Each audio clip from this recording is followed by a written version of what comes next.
जय हिंद दोस्तों, आप सभी का एक बार फिर स्वागत है आपके अपने इस YouTube चैनल पर। हम और आप राजस्थान के इतिहास पर बात कर रहे थे और राजस्थान के इतिहास में भी हम मेवाड़ रियासत के बारे में अध्ययन कर रहे थे। हम इसके पिछले वीडियो में राजस्थान के इतिहास की जानकारियाँ ले रहे थे, तो आज हम बात करते हैं महाराणा उदय सिंह के बारे में। हम देखेंगे कि महाराणा उदय सिंह के टाइम में अकबर जो है वो मेवाड़ पर आक्रमण करता है और महाराणा उदय सिंह जो है वो मेवाड़ को छोड़कर चले जाते हैं, जिसके बाद में कई सारे इतिहासकारों ने उनकी आलोचनाएं की हैं। कई सारे इतिहासकार उनको कायर बताते हैं। हम ये देखेंगे कि क्या वो वास्तव में कायर थे या फिर उनका जो मेवाड़ से चला जाना वो एक कूटनीति का परिचय था, या फिर राजनीति का जो एक परिचय उदय सिंह ने दिया था वो एक राजनीतिज्ञ होने का परिचय दिया था उन्होंने, ना कि वो कूटनीति का परिचय, ना कि वो एक भागने का वो प्लान था उनका। तो हम देखेंगे कि इनके पीछे जो जो लॉजिक हैं, इनके पीछे क्या कारण थे कि उदय सिंह जो है वो मेवाड़ को छोड़कर चले जाते हैं। और इसके साथ ही हम देखेंगे कि उदय सिंह ने एक नए नगर की स्थापना की थी जिसे हम उदयपुर कहते हैं। तो हम उदय सिंह के बारे में जानकारी लेने से पहले देख लेते हैं कि हमने पिछले वीडियो में हमने अपनी क्लास को कहां पर छोड़ा था। तो हमने पिछले वीडियो में देखा था कि विक्रमादित्य और बनवीर जो है वो विक्रमादित्य को मार देते हैं और उसके बाद में उदय सिंह को भी वो मारना चाहते हैं। इस प्रकार सांगा की मृत्यु के बाद में जो मेवाड़ रियासत का जो शासन कार्य है वो पूरी तरह से अस्त व्यस्त हो जाता है और मेवाड़ रियासत में जो है वो एक तरह से राजनीतिक अस्थिरता का माहौल फैल जाता है। इसके बाद में बनवीर जो हैं वो एक मेवाड़ में कोई योग्य उत्तराधिकारी न होने के कारण बनवीर को जो है वो यहाँ का उत्तराधिकारी या फिर एक टाइम के लिए प्रशासक बनाया जाता है। उसके बाद में बनवीर जो है राजगद्दी के लालच में आकर विक्रमादित्य जी की हत्या कर देता है और उदय सिंह की भी हत्या वो करना चाहता है। उदय सिंह को उनकी धाई माँ पन्ना धाई ने किसी भी प्रकार से बचा लिया था, जिसके बाद में वे कुंभलगढ़ दुर्ग में उनकी रक्षा करने के लिए आशा बारट की सहायता लेती हैं। किरतबारी की सहायता से उदय सिंह जी को जो है वो यहाँ से चित्तौड़गढ़ दुर्ग से जो है कुंभलगढ़ भेजा गया था। यहाँ तक कि हम बात पिछले वीडियोस में देख चुके हैं और आगे आज हम महाराणा उदय सिंह के शासन कार्य से शुरू करते हैं बात को। तो सबसे पहले हेडिंग डाल लेते हैं महाराणा उदय सिंह। महाराणा उदय सिंह, तो महाराणा उदय सिंह के शासन काल के बारे में अगर आप देखें तो महाराणा उदय सिंह जी का जो शासन कार्य है वो चलता है 1540 ईस्वी से लेकर 1576 ईस्वी तक। 1540 से 1576 ईस्वी तक उदय सिंह जी का शासन कार्य चलता है। बनवीर को उदय सिंह जी जो हैं वो मावली के युद्ध में अंतिम रूप से पराजित कर देते हैं, जो कि 1540 ईस्वी में होता है। और 1540 में बनवीर यहाँ से पराजित होने के बाद में वो महाराष्ट्र की तरफ भाग जाता है, लेकिन बाद में वो भागकर चला जाने के बाद में वापस वो कभी नहीं आता है। इस प्रकार बनवीर का जो है वो स्थायी रूप से 1540 के बाद में यहाँ पर वो जो है मेवाड़ में प्रभाव खत्म हो गया था। अब हम देखते हैं कि उदय सिंह ने कौन कौन से काम किए थे और उदय सिंह के शासन कार्य में कौन कौन सी घटना हुई थी। तो उदय सिंह जी का जो विवाह है वो हुआ था अखेराज सोनगरा की एक पुत्री हुआ करती थी। इनका विवाह हुआ था अखेराज सोनगरा की पुत्री, जिनका आप नाम सुनते हो जयवंता बाई, जिन्हीं के कोख से महाराणा प्रताप का जन्म हुआ था। अखेराज सोनगरा की एक पुत्री थी जिसका नाम था जयवंता बाई। जयवंता बाई के साथ में उदय सिंह जी का जो है वो विवाह होता है और इन्हीं की कोख से महाराणा प्रताप ने जन्म लिया था। अखेराज सोनगरा की पुत्री थी जयवंता बाई, ठीक है। और 1540 में यहाँ पर जो ये शासक बनते हैं और उसके बाद में अखेराज सोनगरा की पुत्री के साथ में इनका विवाह होने के बाद में इनके साथ में सरदारों की जो संख्या थी वो काफ़ी ज़्यादा बढ़ जाती हैं। अब उदय सिंह जी जो हैं वो एक नए नगर की स्थापना करते हैं, जिसके बारे में आपने सुना होगा कि उदयपुर नगर की स्थापना जो है वो उदय सिंह ने की थी। तो उदयपुर नगर के बारे में स्थापना के पीछे अगर हम बात देखें तो 1559 ईस्वी में उदयपुर नगर की स्थापना जो है वो उदय सिंह के द्वारा की गई थी। 1559 ईस्वी में। अब 1559 ईस्वी में उदयपुर की स्थापना क्यों की गई, इसके पीछे ये सब बताते हैं कि उदय सिंह जी के एक पोता हुआ था, यानी कि महाराणा प्रताप का पुत्र, जिसका नाम है अमर सिंह। अमर सिंह महाराणा प्रताप के सबसे बड़े पुत्र हुआ करते थे और अमर सिंह का जब जन्म होता है तब उदय सिंह जो है वो अपने एकलिंग जी के यहाँ पर धोख लगाने के लिए गए थे। ये आहड़ जो पड़ती है वहां पर धोख लगाने के लिए गए थे। तो वहां पर घूमते घूमते कुछ दिनों तक उदय सिंह जी जो है वहां पर शिकार खेलते हैं और कुछ दिनों तक वहां पर घूमते हैं। तो वहां पर जब घूमते हैं तो उनको एक जगह पसंद आती है और वो कहते हैं कि यहाँ पर मैं अपनी एक राजधानी बनाऊंगा। उदय सिंह जी की इस प्रकार की बात सुनने के बाद में वहां पर एक ज्योतिष जो होते हैं वो कहते हैं कि यह जगह आपके लिए उचित नहीं है, आप इससे थोड़ा आगे की तरफ बढ़ के आप वहां पर अपनी जो है नगर की स्थापना कर सकते हैं। तो वो जो जगह थी उसको उदयपुर नाम से जाना जाता है। उसी जगह पर उन्होंने उदयपुर नगर की स्थापना की थी 1559 ईस्वी में। 1559 ईस्वी में उदयपुर नगर की स्थापना उदय सिंह करते हैं और यहाँ पर एक उदय सागर झील का भी निर्माण करवाते हैं। उदय सागर झील का निर्माण भी करवाते हैं और मोती मगरी के महलों का भी निर्माण करवाते हैं। मोती मगरी के महलों का निर्माण भी जो है वो उदय सिंह 1559 ईस्वी में उदयपुर में ही करवाते हैं। उदय सागर झील का निर्माण करवाते हैं अपने पोते होने की खुशी में, यानी कि पौत्र महाराणा प्रताप के पुत्र अमर सिंह जब हुए थे तब इनका जो निर्माण है वो उदय सिंह करवाते हैं। और उदयपुर नगर की स्थापना उदय सिंह ने 1559 ईस्वी में की थी दोस्तों। अब हम देखते हैं कि अब जब पिछले वीडियोस में आप बात कर रहे थे, हम और आप जब चर्चाएं कर रहे थे, तो उसमें हमने देखा था कि मेवाड़ पर लगातार आक्रमण हो रहे थे। बाबर ने आक्रमण किया था और इधर से मालवा और गुजरात की तरफ से आक्रमण हो रहे थे। सभी लोग अपने साम्राज्य विस्तार की नीति के साथ में यहाँ पर आक्रमण कर रहे थे।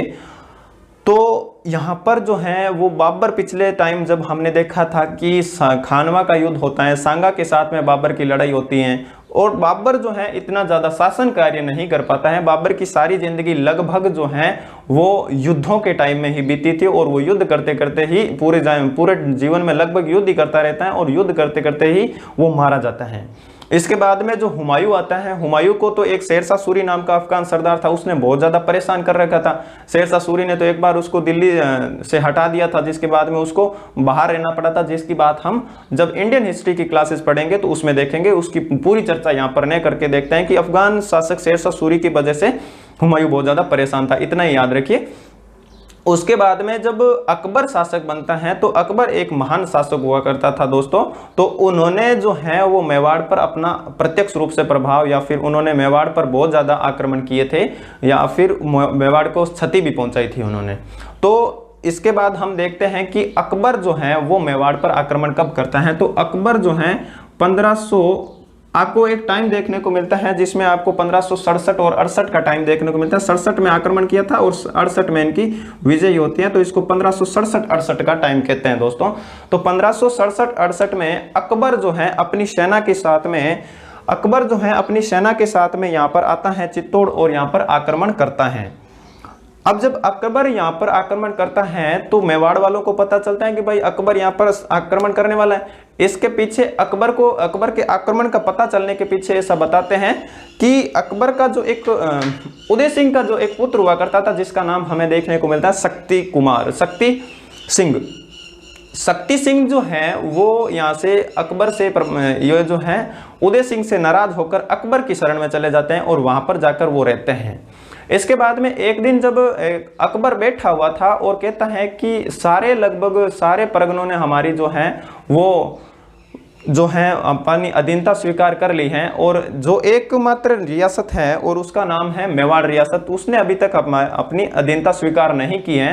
तो अकबर की इस प्रकार की बात सुनकर जो उदय सिंह का पुत्र होता है शक्ति सिंह, वो जाकर मेवाड़ में जाकर उनको बता देता है कि अकबर अब जो है वो मेवाड़ पर आक्रमण करने की सोच रहा है। तो इस प्रकार की बात जब उदयपुर वालों को पता चलती है, मेवाड़ वालों को पता चलती है, तो मेवाड़ वाले जो शासक होते हैं वो जो है मेवाड़ के सरदार शासक जो भी होते हैं वो अलर्ट हो जाते हैं। और उनको जब पता चलता है कि अकबर आक्रमण करने की फिरात में है, अकबर कभी भी आक्रमण कर सकता है, तो वो कहते हैं कि भाई आक्रमण करेगा तो इसमें कौन सी बड़ी बात है, हमने पहले क्या आक्रमण सहन नहीं किए, बहुत सारे आक्रमण हम पे हुए हैं और हमने सबका भली भांति उत्तर भी दिया है। तो इस प्रकार की जब बात होती है वो कहते हैं कि अकबर आक्रमण करेगा तो क्या दिक्कत है, हम उनसे लड़ लेंगे। तो इस प्रकार जब सरदारों में आपस में मंत्रणा हो रही थी, आपस में जो बातचीत हो रही थी, तो उसी टाइम ये कहते हैं कि इस बार जो है हम आमने सामने की लड़ाई नहीं लड़ेंगे दोस्तों, सीधे जो है क्योंकि इन्होंने पहले भी देख लिया था दोस्तों,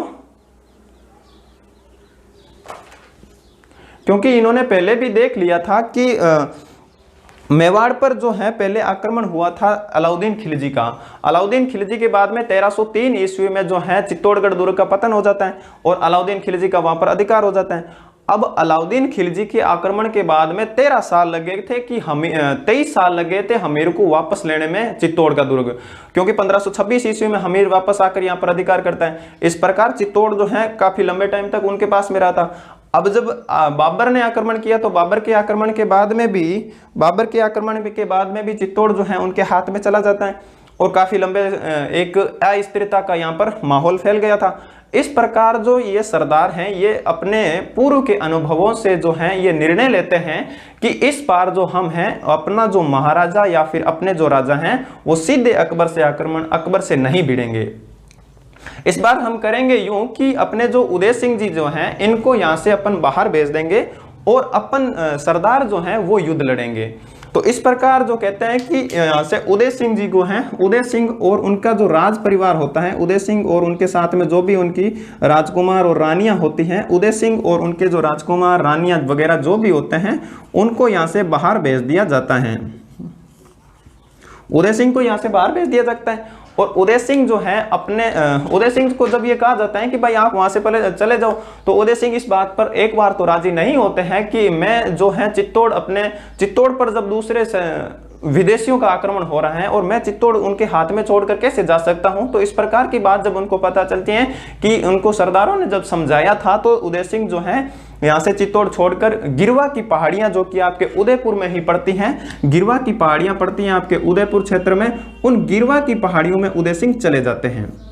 गिरवा की पहाड़ियों में उदय सिंह चले जाते हैं और वहां से अपने उनके जो पूरा राज परिवार था, इनके राजकुमार वगैरह जो भी थे, ये सारे ही वहां पर गिरवा की पहाड़ी में जाकर रहते हैं। और यहाँ पर उदय सिंह जब चले जाते हैं तो इधर चित्तौड़ का जो किला है वो यहाँ पर दो महान सिपाही हुआ करते थे, महान योद्धा जिनको कह सकते हो आप। चित्तौड़गढ़ का जो किला है वो जैमल और फत्ता के बारे में आपने बहुत सारी कहानियां भी सुनी होगी, उनको सौंप कर चले जाते हैं। जैमल और पत्ता नाम के दो सरदार होते हैं, उनको ये सौंप कर चले जाते हैं। उदय सिंह जैमल और फत्ता को चित्तौड़ का जो है सेनापति बनाकर चले जाते हैं और स्वयं जो है गिरवा की पहाड़ियों में चले जाते हैं। इसके बाद में अकबर का यहाँ पर आक्रमण होता है, अकबर यहाँ पर आता है। तो चित्तौड़ का किला जो है आपको पता है कि बहुत ज्यादा एक सुदृढ़ किला है जो कि युद्ध के टाइम में बहुत ही एक रक्षा का काम करता है। तो चित्तौड़ पर सीधे आक्रमण करके उसे जीतना बहुत ही ज्यादा मुश्किल है दोस्तों। तो अकबर ने यहाँ पर घेरा डाला था और कुछ दिनों तक वो जो है यहाँ पर इस चित्तौड़गढ़ दुर्ग की जो है वो दीवार को तुड़वाने का प्रयास करते हैं कि अपन भाई दीवार तुड़वाएंगे और उसके बाद में चित्तौड़गढ़ किले के अंदर प्रवेश करेंगे। भाई चित्तौड़ का किला सीधी सी बात है कि बहुत ही ज्यादा मजबूत है, उसके अंदर जो है सेना सीधे प्रवेश नहीं कर सकती। चित्तौड़ वालों ने अपने गेट बंद कर लिए और अंदर बैठ गए, ठीक है। तो इसके बाद में इसकी दीवार को तुड़वाने का जब प्रयास करते हैं तो चित्तौड़ का दुर्ग आपको पता है कि एक तो पहाड़ी पर है, तो उसके बाद में जब ये चित्तौड़ की दुर्ग की जो दीवार है उसको तुड़वाने का प्रयास करते हैं तो ऊपर से वो तीर चला रहे थे। जैसे ही इसके नजदीक पहुंचते कोई लोग तो ऊपर से तीर चला के उन सैनिकों को वो पहले ही मार देते। तो दीवार तो तुड़वाना तो क्या, उनको वो पहुंच ही नहीं पाते थे। तो अकबर जो है वो यहाँ पर एक साबात का निर्माण करवाता है, साबात का निर्माण करवाता है। अब ये साबात क्या बला है, तो साबात दोस्तों ऐसी होती है कि भैंसे की जो खाल होती है उसका एक तिरपाल बनाया जाता है, उसका एक ऐसे कवर की टाइप बनाया जाता है जिसको पकड़कर सैनिक आगे चलते थे। यानी कि ऊपर से कोई भी अगर तीर आए तो वो उस तीर को सहन कर सकता था, सीधे सैनिकों को नहीं लगता था। इसके बाद में जब इस साबात का निर्माण करवाने के बाद में यहाँ पर जो है वो साबात का निर्माण करवाता है और अकबर ने जो है वहां पर चित्तौड़गढ़ किले के बाद में अपने सैनिकों को वहां पर भेजा था। सैनिकों को भेजने के बाद में अकबर चित्तौड़गढ़ के किले की दीवार को जो है वो 2 बार तुड़वाता है। अकबर जैसे ही दिन में जो है इस चित्तौड़ की दीवार को तुड़वाता, रात में वैसे ही जैसे दीवार जैसे लगी होती थी तो दीवार से जैसे बारूद से विस्फोट करते तो इसमें थोड़ी बहुत दरारें आती, सीधी टूटती नहीं थी। तो जैसे ही इसमें दरारें आती, बारूद यहाँ पर 2 सुरंगों का भी निर्माण करवाता है अकबर। उसके बाद में जैसे ही इसमें दरारें आ जाती हैं तो अंदर बैठे अपने जैमल जी, जयमल जैसे ये दिन में दीवार इसको तोड़वाता और रात में इसको वापस एकदम रिकंस्ट्रक्ट कर देता, यानी कि इसके पुनर्निर्माण कर देता। अकबर जैसे ही सुबह उठकर देखता कि भाई दीवार कितनी सी तोड़ी, आज अपने यहाँ तक तोड़ी, दूसरी बार यहाँ तक तोड़ेंगे और अपनी सेना को अंदर एंटर कर लेंगे। तो जैसे ही सुबह उठ के देखता तो ये तो अपनी दीवार वापस बना लेते जयमल जी। तो अकबर यहाँ पर परेशान हो गया था कि भाई क्या लफड़ा क्या है कि इधर अपन दीवार तोड़ रहे हैं और दूसरी बार वो सुबह उठते हैं तो दीवार तैयार मिलती है। तो यहाँ पर अकबर जब परेशान हो जाता है तो वो कहता है कि भाई अंदर ऐसा कौन सा बंदा है जो इस दीवार को इतनी जल्दी वापस बना लेता है। तब अकबर को पता चलता है कि अंदर जो है वो जयमल बैठा हुआ है। इस जयमल से ये अकबर भली भांति परिचित था, क्योंकि 1562 में ये जयमल जो है मेड़ता का था। ठीक है, 1562 में अकबर ने मेड़ता पर आक्रमण किया था और मेड़ता पर आक्रमण करने के बाद में 1562 में ये मेड़ता इस जयमल से ये ले लेता है। मेड़ता पर आक्रमण करने के बाद में जयमल जो है जयमल से मेड़ता छिन जाता है और अकबर के आक्रमण के बाद में जयमल जो है वो उदयपुर आ जाता है और उदयपुर आने के बाद में यहाँ पर उदय सिंह की शरण में ही वो रहता है। और कहता है कि बाद में ये अकबर कहता है, अकबर ने अपनी कूटनीति का परिचय देते हुए जयमल को यहाँ पर एक पत्र लिखा था कि भाई जयमल, अपने 1562 में जो लड़ाई हुई थी उसके लिए सॉरी यार, मैं आपको अपना जो मेड़ता है वो वापस दे दूंगा और आप जो है ये चित्तौड़ का किला मुझे दे दीजिए। इसके बाद में आपको मेड़ता मैं दे दूंगा और आप अपने मेड़ते चले जाना, मैं क्योंकि मेरी वजह से ही आपको यहाँ पर जो है नौकरी करनी पड़ रही है। तो इसके बाद में ये जब इसको देने की बात करता है तो जयमल इसको वापस उत्तर देता है कि आप जो है मुझे मेड़ता देने की बात कर रहे हो तो उदय सिंह जी जो हैं वो मुझे चित्तौड़ का संरक्षक बनाकर गए हैं और उदय सिंह ने चित्तौड़ का किला फिलहाल मुझे सौंपा है, तो मैं चित्तौड़ आपको किसी भी हालत में नहीं देने वाला हूं। तब अकबर को पता चलता है कि यार इस प्रकार तो ये मानने वाला है नहीं। तो अकबर ने किया यूं कि ये जो है मेड़ता के साथ में एक नागौर का भी इसको इसको लालच देता है कि चल यार मेड़ता, क्या तू साथ में नागौर भी रख लेना, तू इतना बड़ा राजा बन जाएगा, ये चित्तौड़ मुझे दे दे। तब ये जयमल जी है वो वापस इनको जो है भेजते हैं संदेशा कि अब मैं किसी भी हालत में मेड़ता और नागौर चाहे आप जितने ही दो, तब तक मैं जिंदा हूं तब तक मैं आपको चित्तौड़ का किला नहीं देने वाला हूं। तो इस प्रकार चित्तौड़ के किले की नहीं देने की बात जब ये करते हैं तो एक दिन जयमल जो है चित्तौड़गढ़ किले की दीवार के ऊपर खड़े थे और चित्तौड़ किले का पुनर्निर्माण जब करवा रहे थे तो अकबर ने जो है, अकबर के पास में बंदूक हुआ करती थी एक, जिसका नाम था संग्राम। अकबर के पास में एक संग्राम नाम की बंदूक थी। उस बंदूक से जो है ये इसको दिख जाता है कि ये जयमल है और इस दीवार का पुनर्निर्माण करवा रहा है। तब अकबर को जब जयमल दिख जाता है तो संग्राम बंदूक से जब अकबर गोली चलाता है और वो गोली जाकर इस जयमल के पैर में लग जाती है, जिसके कारण जयमल का एक पैर जख्मी हो गया था। और जयमल यहाँ पर जख्मी होने के बाद में अब चित्तौड़ किले की दीवार इतनी ज्यादा मजबूत नहीं रह चुकी थी दोस्तों कि वो शत्रु सेना का सामना कर सके। तो इसके बाद में जब अब इतना लंबा घेरा चलेगा तो भाई अंदर राशन पानी की भी कमी हो गई। अब राशन पानी की अंदर कमी हो गई, अकबर का बाहर घेरा है, अकबर मजबूत स्थिति में वहां पर था। तो इसके बाद में जयमल और फत्ता के नेतृत्व में, ये दोनों आपस में साड़े बहनोई थे भाई, ठीक है ना, जयमल और फत्ता जी जो हैं वो आपस में साड़े बहनोई थे, जिसके बारे में हम बात करेंगे अभी। जयमल और फत्ता जो अंत में अब होना था केसरिया। केसरिया का मतलब मैंने आपको 2-3 वीडियो में पहले भी बता दिया है कि केसरिया का मतलब यूं हुआ करता था कि जब युद्ध में विजय की जो है वो आशा नहीं रहती थी तो दोस्तों केसरिया का मतलब सीधा सा यही होता था कि अपन शत्रु सेना को जितना ज्यादा हानि पहुंचा सकें उतनी ज्यादा पहुंचा दें। तो अब किया जाता है केसरिया किया जाता है। ये जो केसरिया करने से पहले अब जयमल यहाँ पर घायल हो चुका है दोस्तों और फत्ता जी जो हैं वो अभी तक सही सलामत हैं। फत्ता जी जब केसरिया करने के लिए जा रहे होते हैं तब ये कहते हैं कि जयमल यहाँ पर अपनी जो स्थिति जो थी उसमें जो है वो अपने आप को लाचार महसूस कर रहे थे। वो कह रहे थे कि आज अपने लिए कितना गौरव का समय आया है, जब चित्तौड़ के लिए अपने मर मिटने का समय आया है तो उस स्थिति में मैं अपंगता की स्थिति में हूं और मैं अपने चित्तौड़ के लिए कुछ कर नहीं सकता। तो उस टाइम ये जो स्थिति, ये जो अब उदास बैठे थे यहाँ पर स्थिति जो देख रहे थे, ये बात कल्लाजी राठौड़ जो थे उनसे देखी नहीं गई। कल्लाजी राठौड़ ने कहा जयमल जी आप परेशान मत होइए, आप मेरे कंधों पर बैठिए और युद्ध लड़ते हैं अपन। अब ये कल्लाजी जो है वो एक सैनिक थे और राजस्थान के लोक देवताओं में भी जैसे आप इनका जिक्र सुनते हैं ये एक सैनिक हुआ करते थे। और कल्लाजी जो है वो अपने कंधों पर जयमल को बिठाते हैं और युद्ध करते हैं। इस कारण जो कल्लाजी को है वो 4 हाथों वाला देवता कहा जाता है। चार हाथों वाला देवता भी कहा जाता है। चार हाथों वाला देवता इसी कारण कहा जाता है क्योंकि नीचे से तो दो कल्ला के हाथ चल रहे थे और ऊपर से दो जैमल के हाथ चल रहे थे, इसलिए इनको चार हाथों वाले देवता कहा जाता है। अब केसरिया होना था तो केसरिया जो है वो पत्ता और जैमल के नेतृत्व में होता है, और इधर से केसरिया होना था तो शाखा भी होता है भाई। केसरिया करेगी तो अंदर महिलाएं शाखा करेगी, महिलाएं जो है वो जोहर करेगी, तो जोहर जो है वो होता है फूल कंवर के नेतृत्व में। अब इस फूल कंवर के बारे में हम आपको आगे बताएंगे कि ये फूल कंवर कौन है, ठीक है।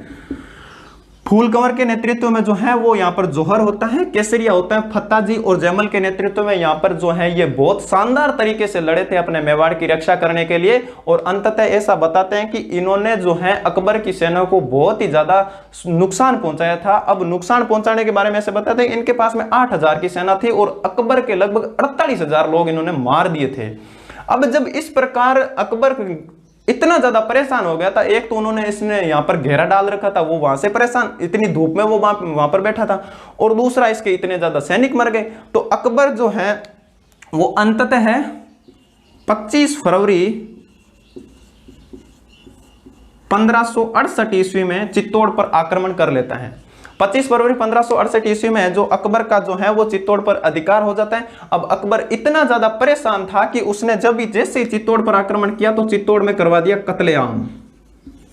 कत्लेआम का मतलब समझते हो ना, कि चित्तौड़ में जो भी यहाँ पर जो जनता थी उसका निर्दोष लोगों को यहाँ पर इसने कटवा दिया था, जिसमें लगभग 30,000 लोगों को इसने कटवाया था निर्दोष लोगों ने।